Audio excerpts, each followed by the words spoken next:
Real Academia de Medicina de Cantabria, en la que se nombrará al doctor don Juan Carlos Rodríguez San Juan, académico correspondiente. Concede la palabra a la doctora Blanco, vicepresidenta de la Real Academia de Medicina de Cantabria, para que dé lectura al extracto del acta de nombramiento como académico correspondiente de esta corporación al doctor Juan Carlos Rodríguez San Juan.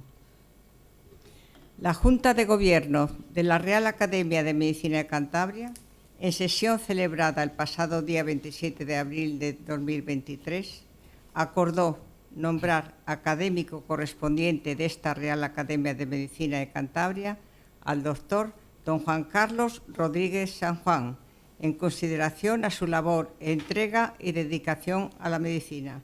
Santander, 26 de octubre de 2023.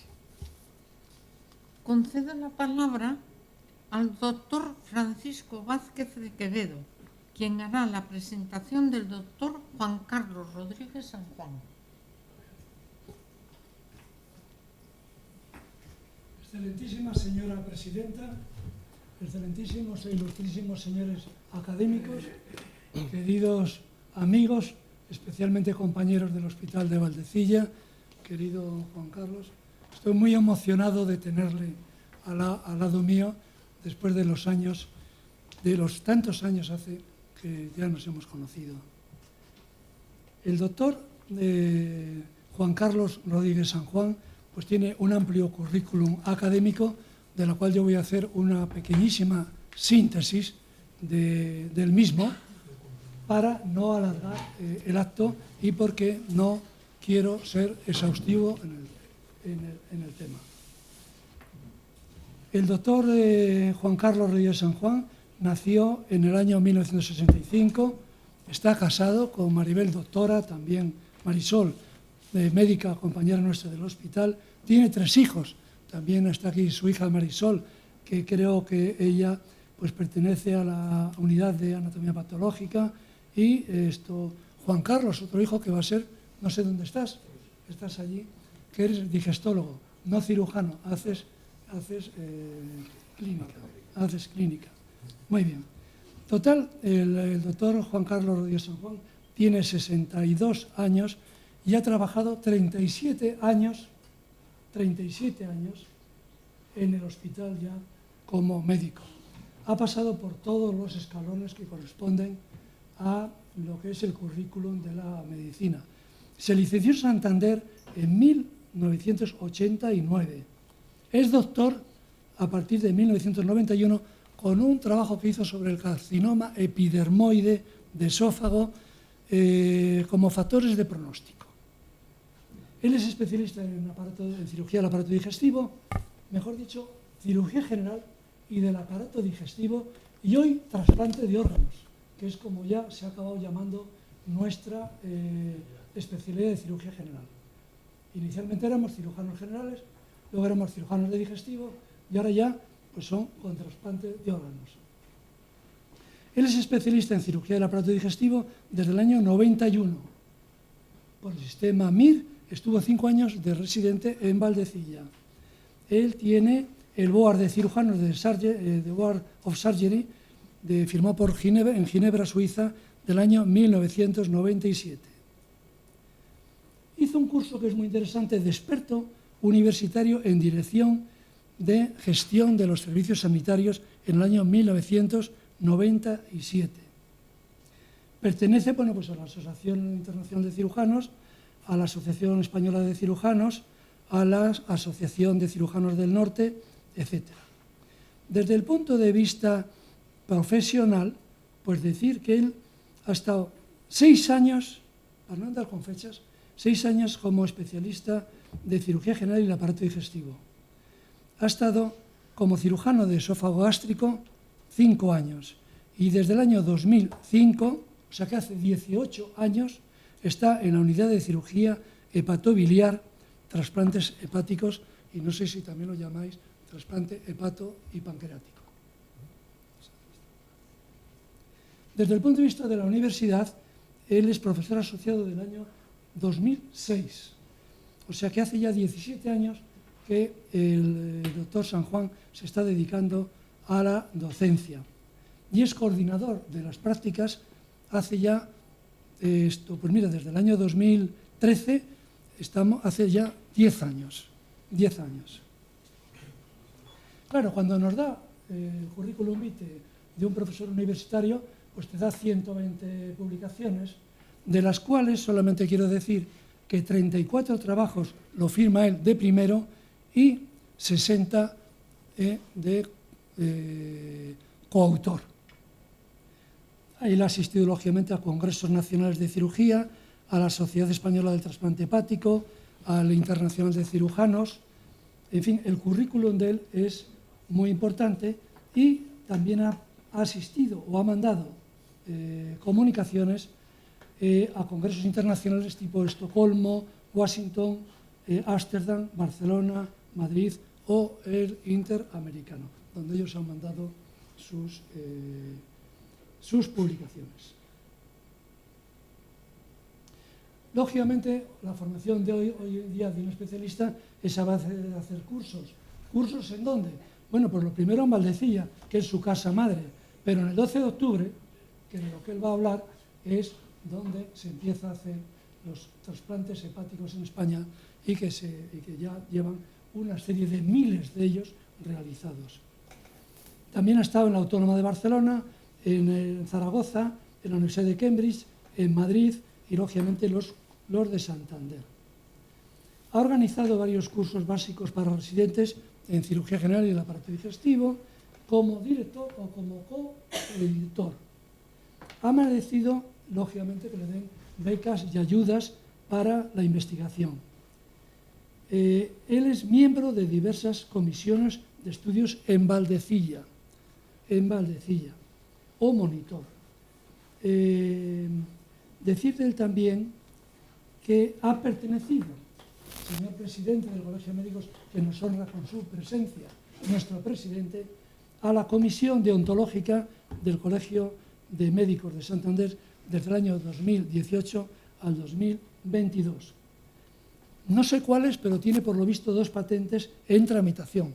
No me he enterado cuáles son lo que quieres tramitar. Total, podría seguir ahora con su currículum vitae y con sus trabajos, publicaciones y un poco hacer una introducción del tema de la historieta, que sabemos los de historia de la cirugía, de cómo los trasplantes en el mundo han ido empezando a partir de la mitad del siglo pasado, con el del riñón, el del corazón, el de hígado, en fin, luego esos son los de los órganos sólidos, y luego lo de lo que se hace en la hematología para las leucemias. Pero no quiero decir nada porque ese es el tema de él, que nada más y nada menos ha puesto como título de lo que él quiere hablar, pues la cirugía hepática en el siglo XXI, porque realmente, y termino, cuando se hace un poco de historia de la medicina, se sabe que cada época histórica ha tenido su enfermedad. Cada época histórica ha tenido sus lesiones, por ejemplo, heridas de guerra, lo estamos viendo hoy mismo, tipo de heridas de guerra, y cada época histórica ha tenido su forma de resolverlo. Por lo tanto, lo que él va a hablar ahora, está muy bien puesto el título de cirugía hepática en el siglo XXI, porque es la cirugía del futuro, la del hígado, la del corazón, la del riñón, la de los leucémicos, en fin, ¿no? Es lo que realmente viene hoy en día como futuro. Así que te felicito, querido compañero Juan Carlos. También me ha dado mucha alegría ver a los del Servicio de Cirugía de Valdecilla, donde está aquí Fernando Casado, que somos los antiguos del servicio, y reunir aquí también a Marisol, la hija, a Marisol, su mujer, a su hijo también Juan Carlos, se llama Juan Carlos, y sin más, señora presidenta, doy por terminada la presentación para que el conferenciante pueda decir lo que le parezca conveniente. Muchas gracias. Concedo la palabra al doctor don Juan Carlos Rodríguez San Juan, quien imparte su conferencia de la cirugía hepática en el siglo XXI.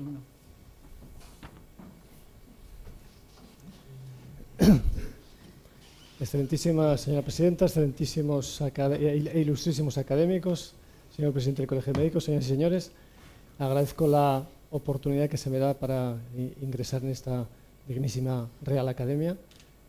Quiero agradecer especialmente al doctor Vázquez su interés por este ingreso y su apoyo.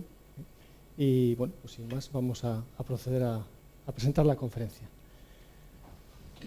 Bueno, la cirugía hepática tiene un recorrido relativamente corto, porque si bien ha habido muchísimas intervenciones quirúrgicas desde hace mucho tiempo, es una cirugía muy reciente, ¿no? Existen algunos antecedentes del siglo XVI por el famoso cirujano militar Ambroise Paré, que prácticamente se limitaba a hacer suturas de heridas de guerra, pequeñas resecciones de zonas desvitalizadas, pero todo eso ha sido anecdótico hasta el siglo XIX, hasta ya bien entrado, bien la segunda mitad del siglo XIX, cuando ya por fin alguien hace una resección hepática exitosa, es decir, que el paciente no fallece.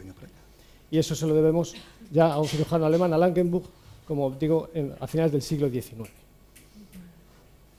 La cirugía hepática ha ido de la mano de los avances, sobre todo avances anatómicos, ¿no? Y entre estos, uno de los primeros hitos que hay que destacar, pues es que ya también en la final del siglo XIX, pues hay unos cirujanos, Rex y sobre todo el que ha pasado más a la historia, Cantley, que describe que hay un plano avascular entre los dos lóbulos hepáticos. Por lo tanto, cuando se hace una incisión por ahí, el hígado sangra muy poquito, ¿no? Por lo tanto, ya tenemos un primer camino para hacer unas resecciones. Cantley todavía ha dado su nombre a lo que llamamos hoy dialínea de Cantley, que es que cuando ligamos la arteria de uno de los dos lados, rápidamente se demarca la zona isquémica por esta línea famosa que seguimos denominando línea de Cantley.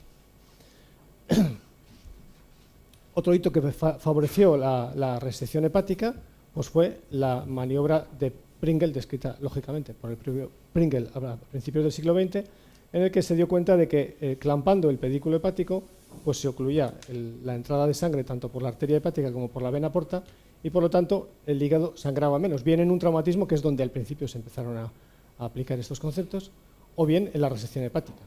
Y esta maniobra hoy día la seguimos aplicando sistemáticamente. Cuando iniciamos una resección, lo primero que hacemos es controlar el pedículo para cuando empezamos la extirpación y empieza a sangrar, pues clampamos aquí y minimizamos la hemorragia. Empezaron a hacerse ya las primeras resecciones, en el siglo XIX fueron anecdóticas, ya se empezaron a generalizar con algunos cirujanos a principios del siglo XX. La primera metastasectomía formal la hizo Cattell tan tarde como en 1940, fijaros que es muy reciente todavía esto. Y la primera hepatectomía derecha arreglada, es decir, ya una resección mayor, no se hizo hasta 1952 por el famoso cirujano francés Lord Taljacob. El problema muchas veces de no hacer las resecciones era que no se conocía la anatomía, no se conocía la anatomía intrahepática, se conocía la anatomía extrahepática, externa, la macroscópica, pero desde luego no la intrahepática. La segmentación hepática no se describió, luego matizaré, hasta 1954 por Cuinot. Empezó a describir cómo había unos segmentos delimitados por las ramificaciones de la vena porta y las venas suprahepáticas. Este es el que se hizo famoso. Realmente, este cirujano vietnamita, que como vietnamita en aquellos tiempos pertenecía al Imperio francés y estudió en París, realmente ya su tesis doctoral, que era del 39, ya describía la segmentación hepática. Pero tenía un inconveniente, era vietnamita, los vietnamitas de hecho se independizaron, encima este era comunista, y bueno, pues parece que fue silenciado bastante, y el que se llevó la fama fue Cuinot. Sí que es verdad que más adelante hicieron trabajos conjuntos, pero desde luego el que ha pasado a la fama es Cuinot. Bueno, esta es una anécdota. Bueno, empezaron a aparecer progresos técnicos, que a día de hoy ya los seguimos utilizando, que facilitan la resección minimizando la hemorragia, porque el problema siempre de la resección hepática pues es el sangrado. Apareció el disector ultrasónico, que destruye selectivamente las células parenquimatosas preservando los vasos y por lo tanto permitiendo visualizarlos y ligarlos antes de que sangren. Aparecieron los sistemas de energía que coagulan y sellan vasos. Aparecieron las grapadoras que también utilizamos pues, para hacer una transección del parénquima hepático más segura. Y todo esto pues, se tradujo en una disminución, en un progreso clínico. Progreso técnico implica progreso clínico. Y entonces pues, empezó a caer la mortalidad. Ya hasta el 50%, fijaos, el 50%, es decir, un paciente de cada 2 fallecía en el posoperatorio o intraoperatorio en los años 60. Hemos llegado hasta ya un 1% en los años 90, que más o menos pues, hoy día se mantiene. Blumgart, otro monstruo de la cirugía hepática, pues ya describió incluso que en los cirróticos seleccionados se podía conseguir unos resultados similares. Bueno, lo tradicional ha sido la cirugía abierta, como toda la cirugía. Después han ido apareciendo otros abordajes. Bueno, pues la cirugía abierta pues, tiene que, sobre todo pues, unas grandes incisiones. Grandes incisiones que parece mentira, pero es lo que marca la recuperación del paciente. Y eso lo hemos sabido en el momento que hemos empezado a hacer la laparoscopia. Realmente la operación por dentro es la misma, pero las incisiones son tan pequeñitas que hacen que la recuperación del paciente sea mucho más rápida. Bien, hoy día la verdad es que no es el estándar todavía en la cirugía, así como la cirugía laparoscópica en otras localizaciones anatómicas, en la vesícula biliar, en el colon, en el esófago, en el estómago, pues sí que ya es cirugía mínimamente invasiva. En el hígado todavía no lo es. De hecho, la mayoría de los centros en el mundo, y en España igual, pues no hacen o hacen muy poca cirugía laparoscópica hepática. En nuestro centro pues tenemos un gran porcentaje de cirugía laparoscópica hepática y eso bueno, pues se nota en la evolución de nuestros pacientes. Más recientemente ha aparecido la cirugía laparoscópica asistida por robot. Bueno, yo creo que todo el mundo sabe que el robot no opera solo. Algún periodista ya le he oído que iba a quitar puestos de trabajo, pero no quita puestos de trabajo, porque el cirujano está aquí y se le ve en el fondo, en una consola que maneja el robot, separado del campo quirúrgico. Bueno, pues el robot es muy controvertido en las ventajas que tiene. En algunas localizaciones puede tener algunas ventajas. Probablemente para el paciente no tiene demasiadas ventajas, las tiene para el cirujano, opera más cómodo. En fin, bueno, esto es una materia de controversia y bueno, pues lo que hay que saber es que pues probablemente sea el futuro. A día de hoy el presente es la laparoscopia, pero bueno, esto probablemente pues vaya ganando espacio. Bueno, ¿qué es lo que operamos hoy día? Bueno, pues hoy día sobre todo lo que operamos son metástasis hepáticas. Desgraciadamente la frecuencia sobre todo el cáncer de colon, pues es lo que más, el tumor más prevalente en nuestro medio y desgraciadamente pues da muchas metástasis hepáticas. También el hepatocarcinoma, que además es una frecuencia creciente. Fundamentalmente estas dos indicaciones. Ya es mucho más raro, afortunadamente, el colangiocarcinoma, tanto el intrahepático como el periliar, y ya mucho menos pues, procesos benignos como angiomas, adenomas o quistes hidratídicos, que en nuestro medio, pues, nuestro medio me refiero a Cantabria, pues es muy poco frecuente. En otros sitios de España pues, quizás sea más frecuente. Bien, lo primero que tenemos que hacer es diagnosticar al paciente, que normalmente se detecta la lesión mediante ecografía, pero luego, desde luego, hay que tipificarla y estadificar al paciente, pues bien mediante TAC o bien mediante resonancia, que da unas imágenes pues, excelentes.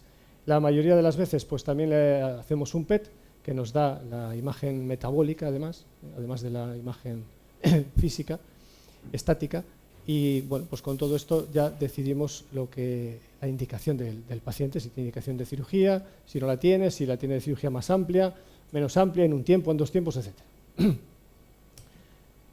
Nos queda el método PRINCES para estadificar los pacientes, que es la ecografía intraoperatoria, que esta sí es muy específica de la cirugía hepática. Bueno, se puede utilizar en algún otro proceso, pero esto es fundamentalmente de la cirugía hepática.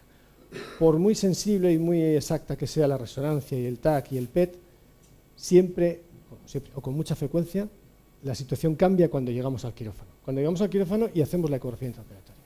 Es muy frecuente que tengamos un diagnóstico preoperatorio de una lesión y lleguemos allí, tengamos 2 o 3 o 4, o lo que sea. Muchas veces esta ecografía, que hacemos conjuntamente con el radiólogo, de hecho la hace el radiólogo, y nosotros también estamos, o a veces lo hacemos nosotros primero, luego viene el radiólogo, nos confirma los resultados. Y entonces muchas veces vemos que cambia el número de lesiones que vemos, con lo cual tenemos que cambiar el plan terapéutico. O a veces, desgraciadamente, vemos tantas lesiones que decimos no tiene tratamiento y tenemos que interrumpir la operación. Bueno, pasa pocas veces, pero algunas veces. Lo que quiero transmitir es que la ecografía intraoperatoria es esencial en el manejo de un proceso hepático. Bueno, la resección hepática no se puede hacer siempre, tiene algunas limitaciones, ¿eh? La primera pues, es la situación fisiológica del paciente. A lo mejor la lesión sería fácil de extirpar, pero el paciente está en una situación funcional pues, que le supone un riesgo prohibitivo, ¿no? Alguien que tenga una patología cardíaca o pulmonar asociada tremenda, pues tiene un riesgo quirúrgico inaceptable, ¿no? Bien, esa sería la primera limitación, como en cualquier tipo de cirugía. Luego nos limita el estado del hígado, ¿eh?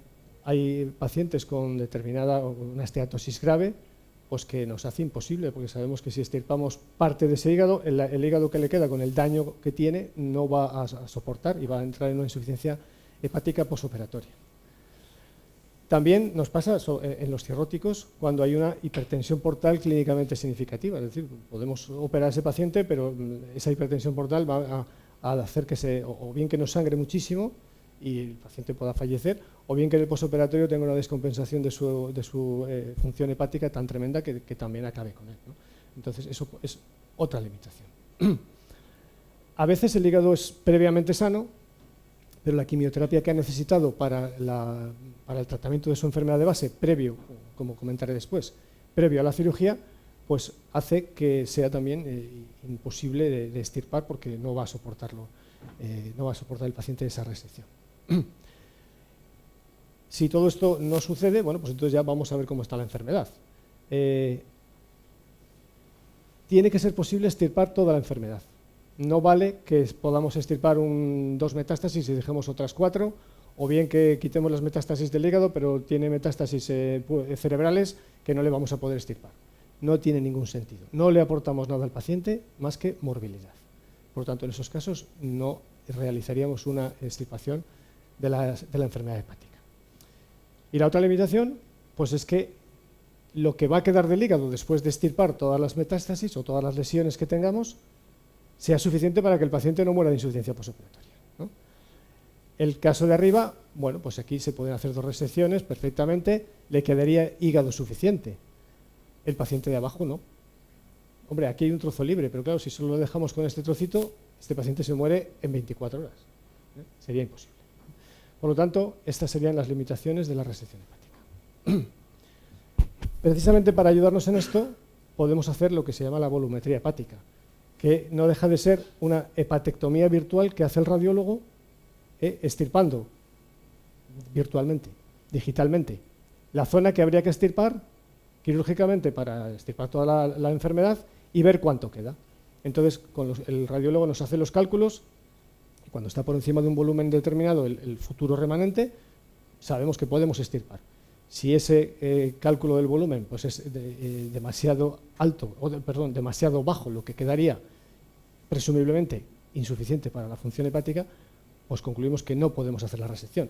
A lo mejor podemos hacer alguna maniobra previa, pero de momento no podemos hacer la resección. Bueno, últimamente empiezan a desarrollarse, y en nuestro centro, en colaboración con el Hospital Virtual, pues estamos desarrollando un modelo de reconstrucción 3D, es decir, no es lo mismo planificar una cirugía solamente en 2 dimensiones, con una imagen de TAC o de resonancia, que poder reconstruir por dónde van los vasos. Esto también es difícil de transmitirlo aquí, porque de hecho se utilizan unas gafas especiales y el cirujano, digamos que se introduce dentro del hígado y ve por dónde van los vasos y qué es lo que tendría que quitar, qué estructuras están adyacentes al tumor, y por lo tanto esto nos permite una mayor planificación, una mejor planificación quirúrgica. Bueno, centrándonos ya un poquito en la principal indicación, como son las metástasis de cáncer colorectal, que es la principal indicación. Se podría hacer alguna otra metástasis, pero la indicación fundamental es las metástasis de cáncer colorectal. Bueno, pues el problema es que poco más de la mitad de los cánceres colorectales pues acaban desarrollando metástasis hepáticas. Y desgraciadamente la mayoría son irresecables. Por lo tanto nos quedamos con un pequeño porcentaje. Esto va cambiando, sobre todo con la quimioterapia de nuestros compañeros oncólogos, que nos ayudan mucho. Y probablemente en unos años este porcentaje vaya cambiando. Bueno, además es importante que 1/3 de los que fallecen por cáncer colorectal tienen únicamente metástasis hepática, es decir, que parece que las metástasis en muchos pacientes se concentran ahí. Por lo tanto, si podemos combatir esas metástasis en el hígado, podemos salvar muchos pacientes. Y además es que, bueno, pues los datos que hay, estas cifras son todavía un poco pobres. Son pobres porque se refieren a estadísticas mundiales, ¿no? 20% de supervivencia libre de enfermedad a los 5 años. Yo creo que aquí las tenemos mejores. Y en muchos sitios, ¿no? Pero, claro, estas son estadísticas mundiales que es la media mundial. Pero fijaros que hasta un 38% viven los 5 años y en las mejores series pues hasta un 70%. Es decir, que logramos salvar muchos pacientes. Bueno, también es verdad que aparte de en el hígado pues puede metastatizar en otras localizaciones, que en principio, si se puede extirpar toda la enfermedad, no contraindica la resección de la metástasis hepática. Es decir, si tenemos un paciente con metástasis hepáticas y una metástasis pulmonar resecable y una metástasis peritoneal resecable, podemos intentar quitarlas todas. Y todavía tiene una opción. Hombre, lógicamente el pronóstico empeora, pero podemos intentarlo. Bueno, además no solamente podemos intentarlo una vez, podemos intentarlo más veces. Se puede hacer, si es factible técnicamente, si le queda hígado suficiente, podemos intentarlo una segunda metastasectomía, una tercera, una cuarta. Hombre, cada vez el pronóstico empeora. Aquí se ve, por ejemplo, como cuando el paciente no tiene una recidiva después de la primera metástasis, pues la sobrevida es muy importante, es altísima. Cuando hay una segunda metastasectomía, pues ya el pronóstico empeora, pero si no le hacemos esa segunda metastasectomía y solo se le trata con quimioterapia paliativa, pues el pronóstico es mucho peor. Por lo tanto, merece la pena, siempre que se pueda, siempre que la situación del paciente y de su hígado lo permita, hacer metastasectomías repetidas. Bueno, como hemos dicho muchas veces que las metástasis son irresecables, entonces hay estrategias para intentar aumentar el porcentaje de pacientes resecables. La primera pues es la que ya describió el famosísimo cirujano Bismuth, otro padre de la cirugía hepática, ya en 1996, cómo después de tratamientos quimioterápicos en pacientes irresecables se conseguía hacerlas resecables, ¿no? Fíjense en estos casos cómo estas metástasis son claramente irresecables y después del tratamiento se convertían en claramente resecables. Bien, y además es que el resultado a largo plazo era razonable, es decir, estos pacientes, porque puede ser que les quitáramos la lesión y al cabo de 2 meses hubiera recidivado y van fatal, pero no es así, no es así. Es verdad que su curva de supervivencia no es tan buena como la de los pacientes que son primariamente resecables, pero desde luego hay sobrevida a 5 años, fíjense que en la serie de Bismuth, 33%, cuando si no se les hubiera hecho nada, pues estos habrían muerto todos. Bien, y estos resultados pues van mejorando, como digo, gracias a nuestros compañeros oncólogos. Bien, además, si con la quimioterapia se consigue la respuesta patológica completa, es decir, que no haya células residuales en la pieza, cuando los patólogos analizan la pieza, no queda ninguna célula tumoral, respuesta patológica completa, se sabe que esos pacientes van muchísimo mejor que los pacientes que no tienen esa respuesta completa. Es decir, que la quimioterapia es muy importante. Probablemente, dentro de unos años, diremos que no se opera esto porque lo hacen los oncólogos, los curan a todos. No sé si lo veremos nosotros, pero alguien lo verá. Los más jóvenes seguro que lo verán. Bien, otra estrategia para aumentar la resecabilidad es combinar la resección de varias metástasis y a lo mejor alguna de ellas que o bien está en un sitio muy delicado, próximo a vasos, o bien para quitar una última metástasis tendríamos que sacrificar demasiado parénquima hepático, es asociarlo con termoablación. Como digo, pues esto permite algunas lesiones que están en un sitio muy comprometido, en encrucijadas vasculares, y permite ahorrar parénquima. Y se sabe que estos pacientes en los que se hace cirugía más termoablación de alguna de las lesiones, pues tienen un pronóstico muy similar a si hacemos resección de todas las lesiones. En algunos casos las lesiones son bilaterales, y entonces pues nos pasaría lo mismo, no podríamos quitarlo todo en un tiempo porque se quedaría el paciente sin hígado suficiente para la vida, ¿no?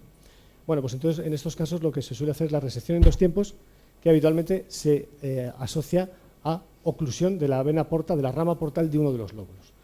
¿Qué significa esto? Bueno, pues tenemos este paciente, le operaríamos, extirparíamos la lesión de este lóbulo, que es el que tendrá que quedarse. Este le vamos a tener que sacrificar más tarde o más temprano.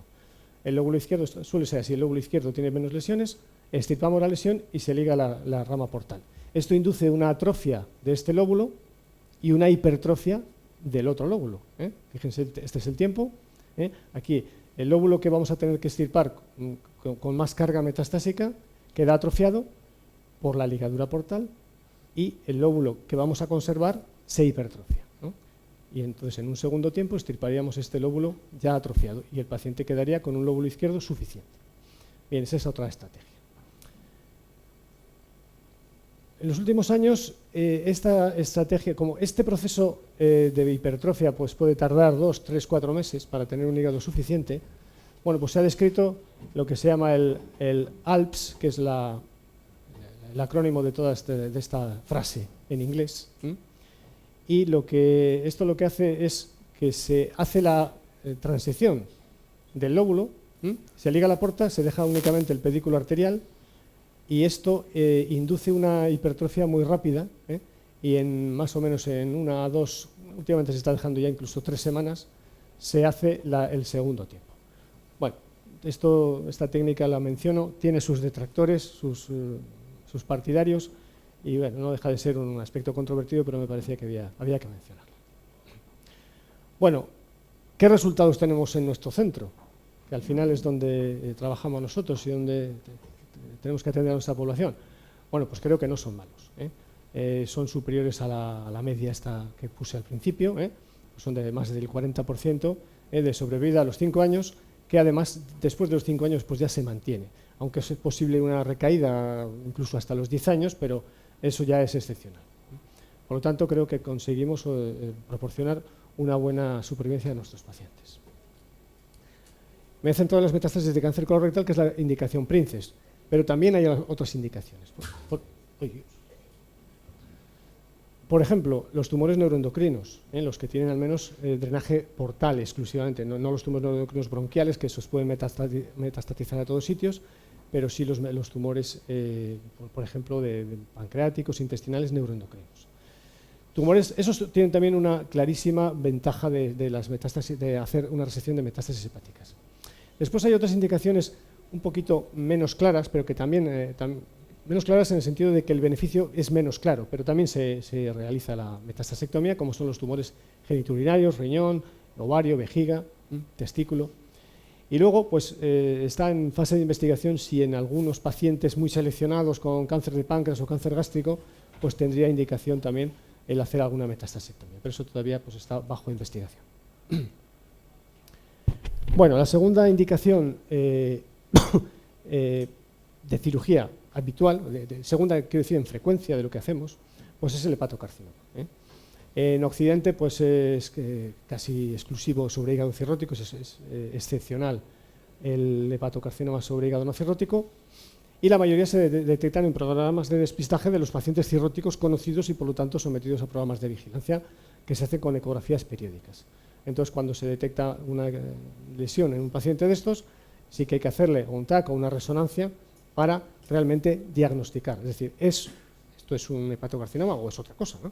Bien, si es un hepatocarcinoma, pues entonces tendremos que tratar. Bueno, hay 3 principales técnicas de tratamiento para el hepatocarcinoma. Una es la termoablación en pacientes con tumores muy pequeñitos y que no sean trasplantables. Bueno, es la que menos se utiliza. Y las dos técnicas que se utilizan son la resección y el trasplante. La resección, como mencioné un poquito al principio, si no hay hipertensión portal clínicamente significativa y el nódulo no es demasiado grande, y en los demás casos, pues el trasplante. Esto se hace obedeciendo a unos complejos algoritmos de estadificación y tratamiento que, bueno, ahora no viene al caso mencionar, salvo que, bueno, pues es un algoritmo, digamos, creado en España, porque es el BCLC, que es Barcelona Clinic Liver Cancer, ¿no? El Hospital Clínico de Barcelona, que es bastante líder mundial en el proceso del hepatocarcinoma. Bueno, ¿y qué es mejor, hacer resección o trasplante? Bueno, pues depende, como diría un gallego. pues todo tiene sus ventajas y sus inconvenientes, ¿no? El paciente que si decidimos que hay una resección, bueno, pues no tiene una lista de espera, no tiene una lista de espera porque le vamos a operar enseguida. Claro, el paciente que si decidimos un trasplante, ahí sí hay una lista de espera determinada por la disponibilidad de donantes, ¿no? Bueno, la resección tiene menor morbimortalidad quirúrgica, ¿no? Son pacientes seleccionados. El paciente tiene una mayor morbimortalidad. Pero, sin embargo, el trasplante tiene unas ventajas, ¿eh? Trata la enfermedad de base. Hemos dicho que casi todos son cirróticos. Podemos hacerle una resección de un hepatocarcinoma en el lóbulo derecho y al cabo de un año tener otro en el lóbulo izquierdo, ¿eh? Eso no pasa si hacemos un trasplante porque extirpamos el hígado con su enfermedad de base que predispone al hepatocarcinoma. Además tiene una mayor radicalidad, extirpamos todo el hígado, claro, nunca hay un borde afectado, ¿eh? Por lo tanto, siempre hacemos una cirugía más radical. Bueno, también es verdad que queda abocado a una inmunosupresión de por vida. Bien, todo tiene sus ventajas y sus inconvenientes. No obstante, bueno, luego pondré los resultados. Igual que en las metástasis utilizamos la quimioterapia para reducir el tamaño tumoral, en el hepatocarcinoma también se puede reducir el tamaño tumoral mediante lo que se llama quimioembolización o radioembolización. ¿Y esto qué es?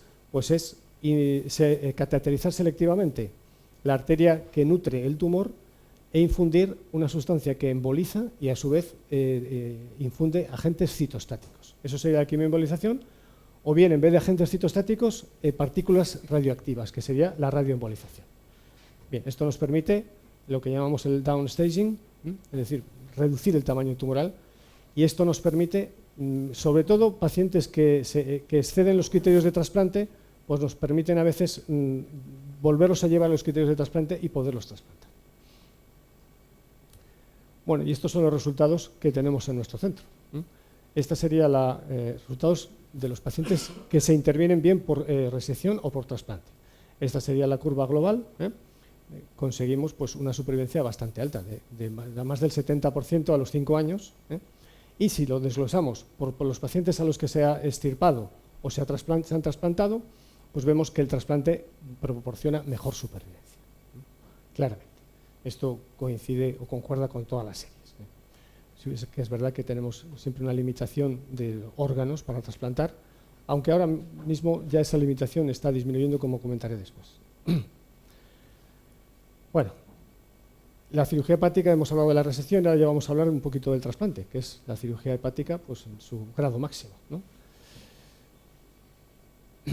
Bueno, el primer trasplante hepático lo hizo Starzl en Estados Unidos en 1963 y el primer trasplante que se hizo en España lo hizo Margarit en 1984. Y desde entonces pues, se han hecho ya muchísimos trasplantes. ¿Por qué se han hecho muchísimos trasplantes en España? Pues porque tenemos una alta tasa de donación. Hasta hace poco era la tasa más alta del mundo. Ahora ya nos han desplazado a la segunda posición porque Estados Unidos pues, nos ha pasado. Es decir, donan mucho en España, pero también donan mucho en Estados Unidos. Y fijaros que a gran diferencia del resto de los países ya, ¿no? Bueno, y luego para sentirnos orgullosos, pues en Cantabria tenemos la más alta tasa de donación de España. Pero con bastante diferencia.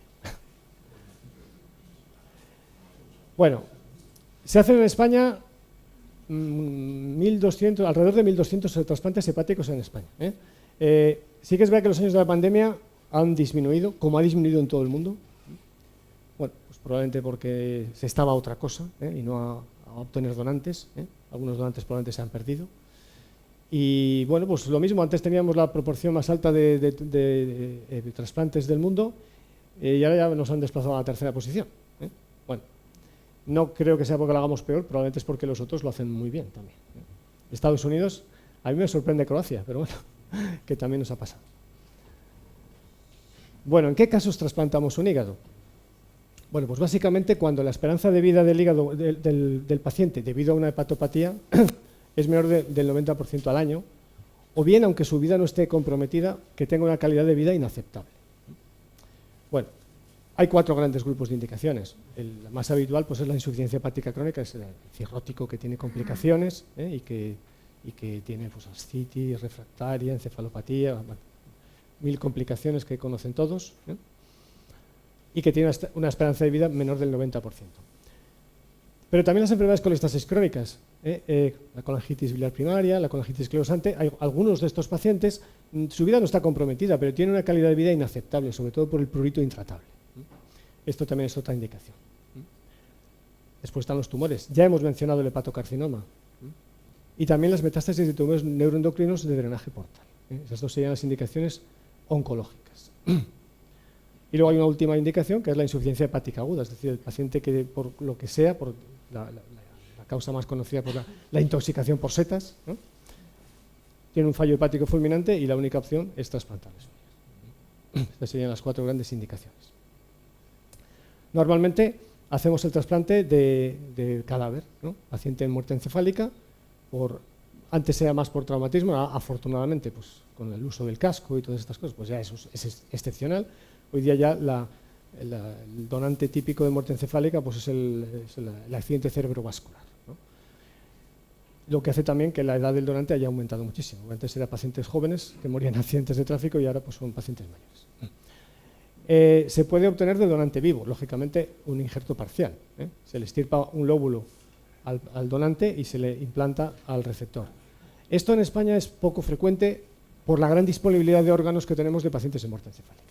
De hecho, solo hay 2 centros en España que hagan donante vivo y creo que hacen pocos. En otros sitios con menor tasa de donación hacen más, pero en España muy poquitos.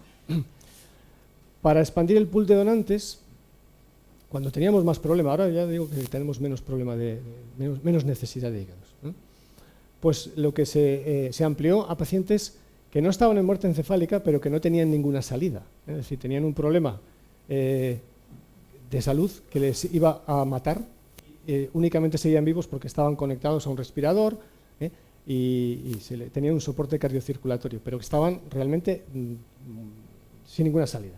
Entonces, estos pacientes lo que se hace es desconectarles de su soporte vital y los pacientes pues, fallecen porque no tienen posibilidades sin ese soporte vital. Entonces, son estos pacientes, porque los pacientes que hay una parada bien extrahospitalaria o intrahospitalaria, estos realmente no los consideramos, pero los pacientes que se hace esta retirada del soporte ventilatorio de forma programada, pues entonces cuando fallecen se les extraen los órganos que vayan a donar, ¿no? Clásicamente lo que se hacía era lo que se llama una extracción súper rápida, es decir, se quita el soporte vital, legalmente hay que esperar 5 minutos, ver que no haya una autorresucitación, ¿no?, porque algún paciente puede, después de quitar el soporte vital, pues resulta que empieza a latir su corazón cuando pensábamos que no iba a latir, ¿no? Y entonces ese paciente, pues nada, obviamente se hará todo lo posible por él. Bien, si pasan esos 5 minutos no hay autorresucitación, rápidamente se infunde la solución de preservación y se extrae el hígado. Bien, por muy súper rápido que sea, eso lleva unos cuantos minutos. Sumados a los 5 minutos de abstención obligatorios, pues eso hace que los órganos, especialmente el hígado, a veces quedará dañado, ¿no? Bien, por eso se empezó a utilizar la membrana de oxigenación extracorpórea, que lo que hace es que a los 5 minutos, si no ha habido autorresucitación, empieza a funcionar el sistema y empieza a oxigenarse su sangre, con lo cual ya podemos hacer la extracción con toda tranquilidad y minimizamos el riesgo de isquemia. Bueno, esto ha sido muy polémico, muy controvertido, mejor dicho, de qué era mejor, si aportaba algo la ECMO o no aportaba nada la ECMO. Y bueno, pues debido al gran volumen de trasplantes de España, pues hicimos entre todos los centros que realizábamos extracción con membrana con ECMO, hicimos este trabajo multicéntrico. A pesar del apellido de la primera firmante, eso es un artículo español, puramente español, en el que participamos todos los centros, y demostramos pues, que la extracción con ECMO provocaba unos resultados a largo plazo claramente, significativamente superiores a los de la extracción súper rápida. Este trabajo tuvo tanto impacto que, bueno, pues hasta nos dieron el Premio Nacional de Cirugía del año 2020 al mejor trabajo publicado en revistas científicas. Bueno, ¿qué resultados tenemos en el trasplante en nuestro centro? Bueno, pues diría que buenos en el sentido de que nos comparamos con la media nacional y tenemos mejores resultados que la media. Por lo tanto, pues creo que podemos estar contentos. Bien, ¿qué futuro tiene el trasplante hepático? Bueno, pues uno de los hechos que se ha producido pues es que prácticamente ha desaparecido la hepatitis C por el éxito de los tratamientos que ha habido, ¿no? La hepatitis C y sus complicaciones, la cirrosis por virus de la hepatitis C era una de las fuentes principales de indicación de trasplante. Digamos que nos hemos quedado sin eso. Eso ha hecho también que hayan disminuido las indicaciones a nivel general. Por el contrario, está ascendiendo la indicación por la enfermedad metabólica grasa del hígado.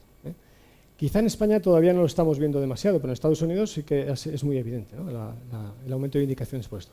Es decir, probablemente en un futuro pues esto compense la disminución de indicaciones por hepatitis C. Es verdad que hemos visto cómo el hepatocarcinoma es una entidad que se beneficia mucho del trasplante. Y lo que estamos haciendo era, antes teníamos unos criterios más restrictivos porque si no, no había hígados para todos, y ahora mismo pues esta disminución de la demanda por parte de la hepatopatía por virus C pues está permitiéndonos ampliar los criterios por hepatocarcinoma. Es decir, pacientes que antes no trasplantaríamos, pues ahora estamos trasplantando. Quizás los resultados empeoren un poquito, pero son pacientes que antes tenían muchas menos posibilidades y ahora les estamos dando más posibilidades. Hay ensayos clínicos en curso del resultado del trasplante hepático, tanto en colangiocarcinoma como en metástasis hepáticas. En los dos participa nuestro centro. Son estudios pues, muy lentos porque los criterios para incluir pacientes son muy selectivos y por lo tanto se incluyen pocos pacientes y por eso pues, los resultados van a tardar. Pero en concreto las metástasis hepáticas pues, hay estudios, sobre todo en Noruega, porque en Noruega desde hace mucho tiempo tenían más donantes que indicaciones de trasplante y por lo tanto se permitieron el lujo de trasplantar muchos pacientes con metástasis hepáticas que eran irresecables y ya desde hace tiempo pues se ha visto o ellos ven cómo tienen unos resultados muy superiores a los que no hacen trasplante y solo les tratan con quimioterapia. Por lo tanto, pues es posible que en unos años, no digo que a todos los pacientes con metástasis resecables, pero a un grupo importante de pacientes seleccionados, pues sí que hagamos trasplantes por metástasis hepáticas irresecables de cáncer colorectal. Bueno, y finalmente pues pongo la fotografía del equipo de cirugía hepatobiliar y trasplante porque esto, si en algún sitio, en medicina en general siempre hay que trabajar en equipo, pero si en algún sitio hay que trabajar en equipo es en cirugía hepatobiliar y trasplante. Así que gracias al equipo y muchas gracias a todos por su atención.